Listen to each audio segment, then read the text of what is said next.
Hello, this is Jennifer at Healing Relations TV. What an awesome feeling and a great responsibility to break free of the bondage of anger, hurt and disappointment.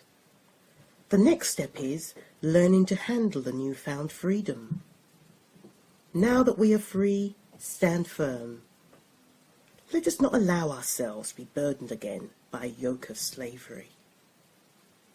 According to an American report, there are many stories about criminals who have committed crimes immediately after their release, only to admit they were comfortable outside the prison walls and wanted to go back to prison where they felt secure. Now that sounds like a crazy thought. Welcome to the Jennifer Valentine Miller Show with me, Jennifer Valentine Miller, bringing you another edition of relevant items for the month of jubilant June. And as promised from last month, I am going to delve straight into, as a part of the countdown, for tackling the issue of the knife crime through the community campaign. And as I mentioned last month as well, that the statistics from the NHS UK have shown that in the past 5 years, in 2012-2018, admissions of young children aged 16 and under injured by a knife or other sharp objects have risen by 93%. This staggering stat suggests that the threat of a knife crime is both real and is threatening the livelihoods of individuals across the country. There will be one of many conferences being held, and this one in particular, which is called the Say Conference, Serious About Youth, will be hosted in London and aims to discuss the rising issues and controls to tackle the threat of knife crime. This will be hosted by City Gates Church and is being held on the 6th of July at their conference centre in Ilford, Greater London, from 8:30am to 5pm. The conference brings together 600 community leaders, organisations, teachers, parents, youth leaders and knife crime related organisations from across the country to meet and coordinate through workshops the causes and solutions to this rising issue. Notable speakers include a number of local charity and youth projects such as Rob Harris from Life Links, Richard Akarile from East London Connect, Sheldon Thomas from Gangs Line, Steve Addison from Box Up Crime, and Gavin McKenna from Reach Every Generation, with many more still to be announced. Following the conference, SAY will produce a National Directory of Programmes and Resources, which can not only be applied but also shared with councils, industry boards, governments and social enterprises as a template for prevention nationally. For further information about SAY Conference and to register for a ticket, you can visit www.sayconference.com/. You're listening to the Jennifer Valentine Miller Show, containing a selection of my chosen media items. If you would like to interact, please visit me at www.healingrelationstv.co.uk, where you'll find my social media platforms, or send me an email at contact@healingrelationstv.co.uk. Are you looking for a radio show that is relevant, with a new topic each week, with music and media, and the occasional cake recipe? Then tune in to the Jennifer Valentine Miller Show, the radio production with a message from 9am to 9:30am every first and third Saturday of the month on PRZFM 109.2.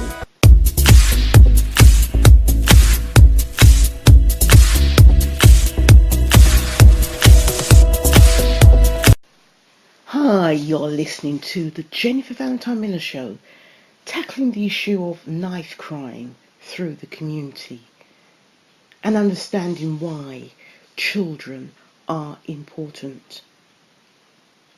And if you wanted me to contact you with regards to the conference in July, the SAY conference, you can send me an email at contact@healingrelationstv.co.uk. So hundreds of British teenagers are being sent by their parents to East Africa to avoid knife crime in the UK. Why are they taking that drastic choice? In the few years, one young man was doing his A-levels and he found it very tough indeed. And he was seeing people being dropped from school every other day by being stabbed. His family came to the realization that London's not the place to be for a teenager. The young boy's name, for example, was Yusuf, and he was born and raised in London, but moved to Nairobi after a close friend in his neighbourhood was stabbed to death. It is a decision an increasing number of parents are taking for their children's safety. Of the 100 people stabbed to death in the UK so far this year, 8% were of Somali heritage, according to the RISE project, which works with young British Somalians in North London. Jamal Hassan mentors young men in London, many from Somali families. He explains parents want to protect their child by all means necessary. If it means that the child doesn't finish school, college or university, or he will not have a good job by the time you come from them in the future, is not really important. What is important is that child's life. One mother who had sent her child to Africa told him she could now sleep at night because she knew any police sirens she heard was not for her son. As Christians, we turn to the Bible as our guide for living. It has so much to say to us about spiritual things, but also about what's practical. So what does the Bible say about children? The charity World Vision says that children are a part of God's creative plan. God blessed them and said to them, "Be fruitful and increase in number, fill the earth and subdue it," in Genesis 1:28. After creating Adam and Eve, God commanded that they be fruitful or have children. The original design included families with children. Children were not an afterthought. Everything about creation was pronounced good, including his design for children. Secondly, children are gifts from God to families. Children are a heritage from the Lord, offspring, a reward from him, in Psalms 127:3. The word heritage comes from the root meaning to get or inherit. It is an honour and responsibility to be entrusted with a little one from God. We stand beside him to shepherd their growth and development, to advocate for them, and provide for their needs while they are in our care. Thirdly, children need nurture and guidance. Train up a child in the way he should go. Even when he is old, he will not depart from it. Proverbs 22:6. When planting vines and some bushes, gardeners will attach them to a framework, like a pole or trellis, to keep them from spreading out of control. Children need solid structure to keep their physical, emotional, social and spiritual growth on track too. This means we are present in their lives, supporting their growth and development, and leading by godly example. Fourthly, children need discipline. Discipline your children and they'll give you peace. They'll bring you delight to your desire. Proverbs 29:17.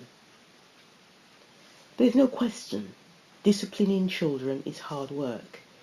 It takes the fruit of the Spirit, love, joy, peace, forbearance, kindness, goodness, faithfulness, gentleness, and self-control, spoken of in Galatians 5:22-23.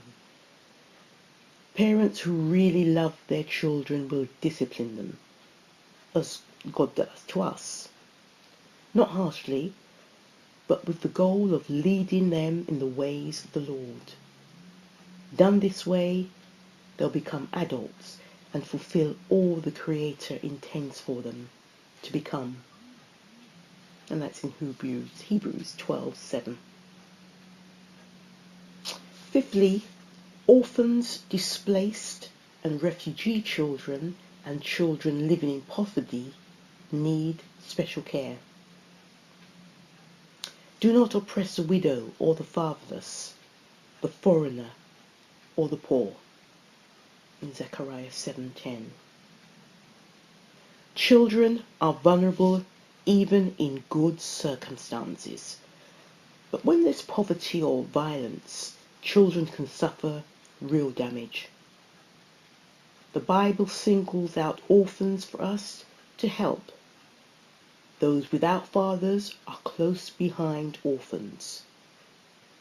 And children living as refugees, strangers, or displaced by conflict, or living in extreme poverty, are also vulnerable. There is no social or financial safety net for them, no one to provide for their nurture or need. God asks people to worship Him, to help take care of children in such vulnerable places.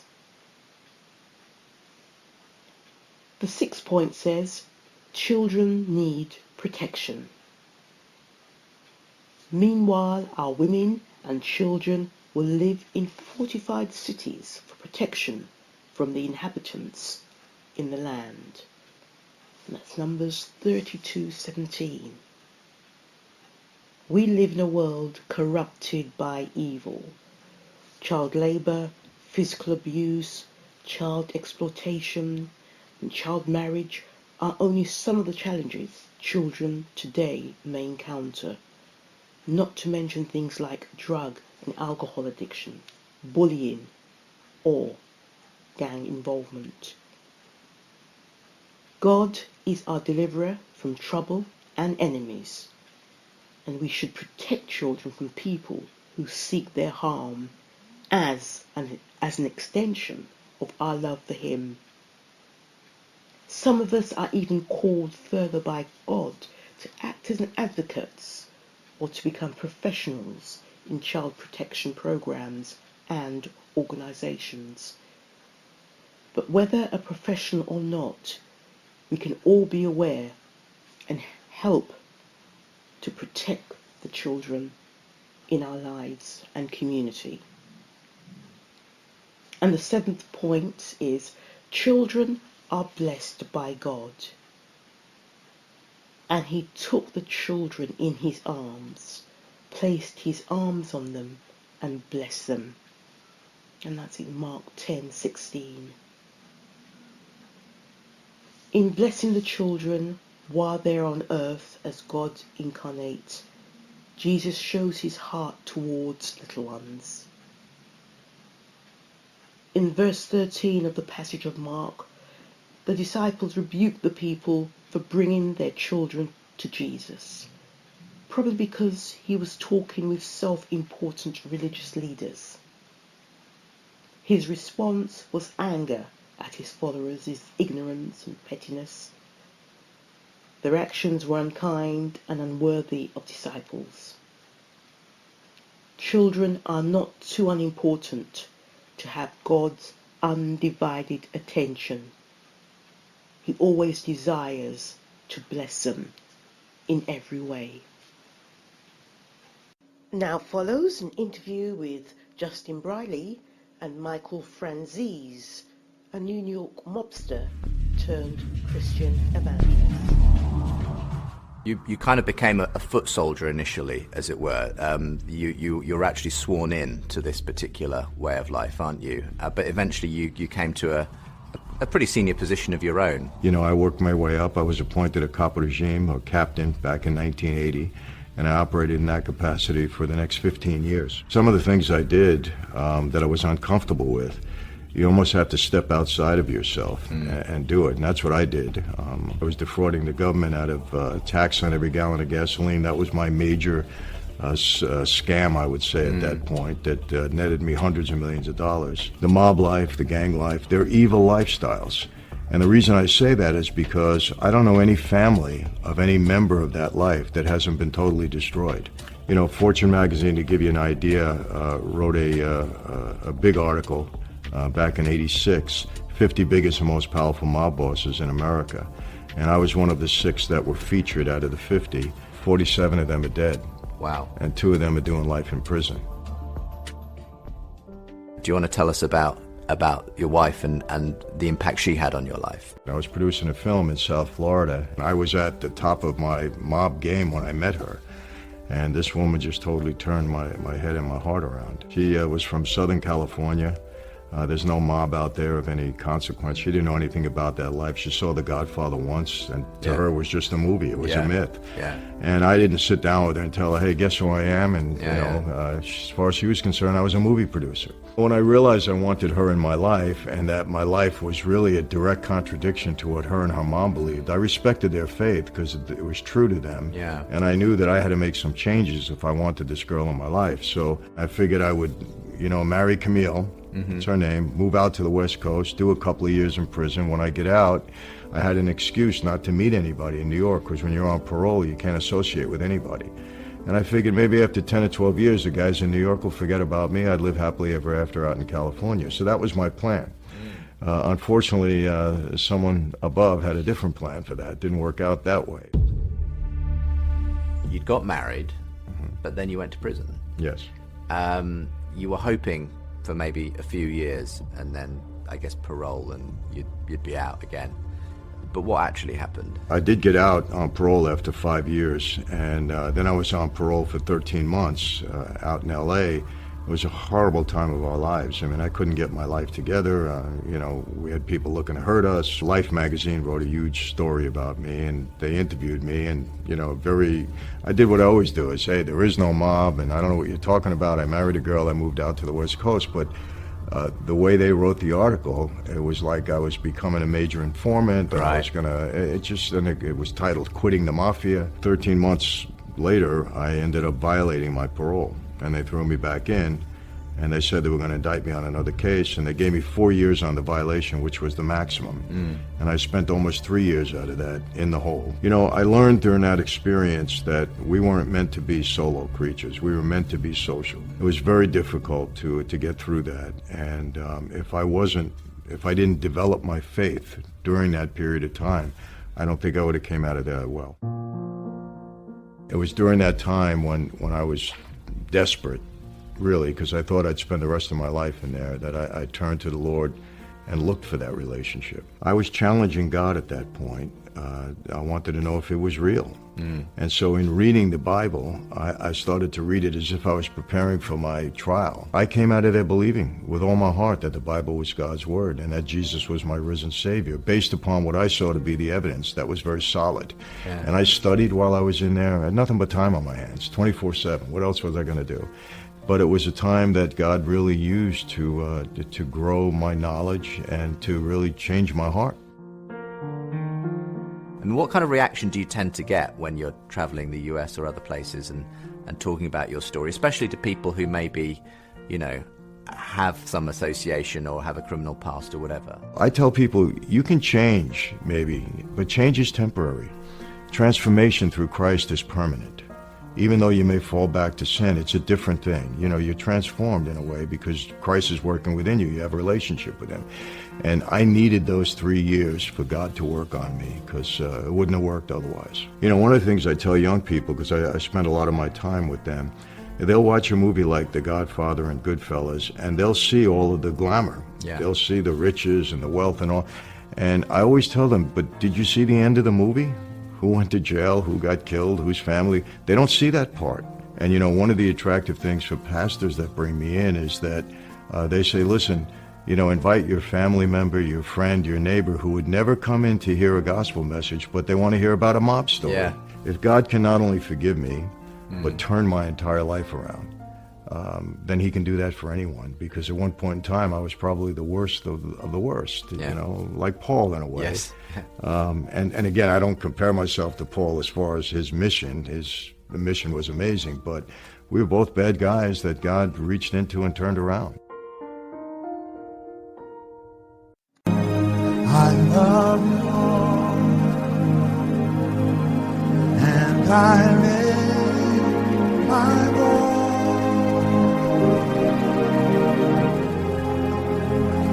to worship,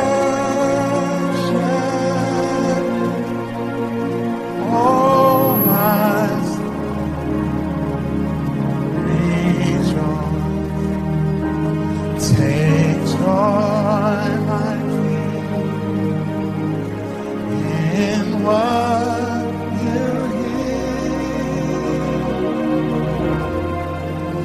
Let it be a sweet in your ear. Can everyone sing that all over this place? I love you, Lord. I love you, Lord, and I live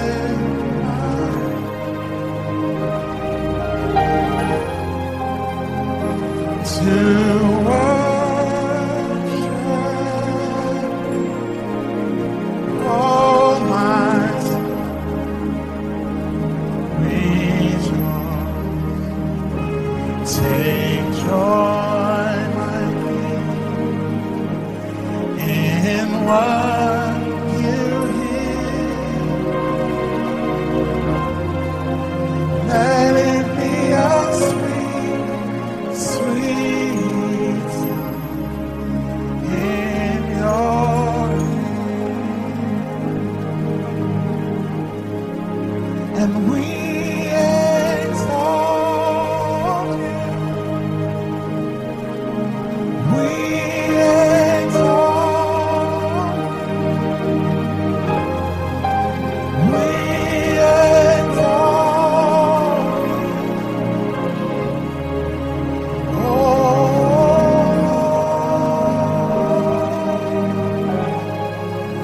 we exalt,